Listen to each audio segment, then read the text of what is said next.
He's back with another one. Ian again, head of business development for Pearl Lemon. This is a tip that I feel goes kind of hand in hand with the previous one, which was when speaking to a decision maker, find a way to ask them whether or not they want to do something point blank, nicely, but straightforward enough. And the reason why it goes well with that tip is because when you feel that somebody who has decision making power isn't convinced, sure, step one should be find out why they're not convinced. How can you convince them if they are a good fit and they should be a client, obviously, without pushing.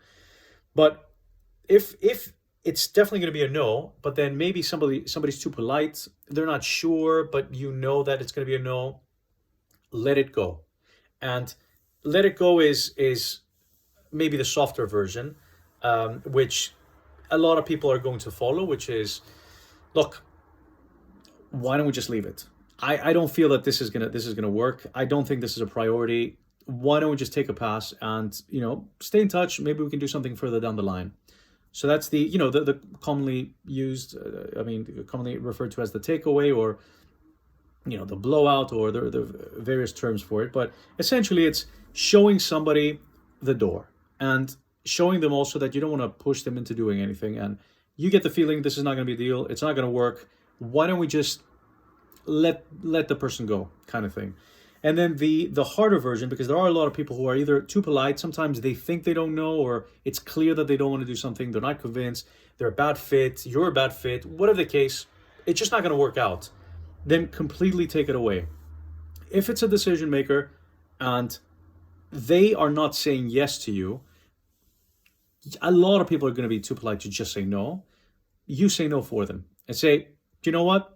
I'm getting the feeling that just this isn't the right move. And then rather than volunteering the no or showing them the door, you say it's no. Look, this shouldn't be. This is not a smart play for you.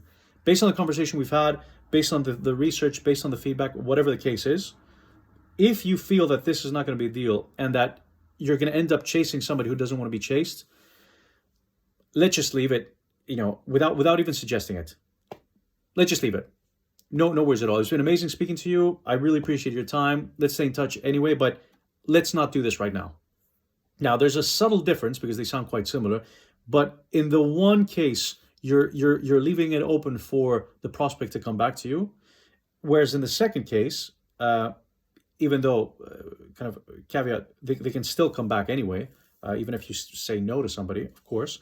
But then you're showing them that you don't think this should be a deal. This is not a good move for them, and that's not. It may sound counterintuitive, but at the end of the day, again, much like with the previous tip, nobody wants to be chased when they don't want to be chased, and then you don't want to be chasing anybody who doesn't want to be chased. So that's it. I hope it helps, and catch you soon. Ciao.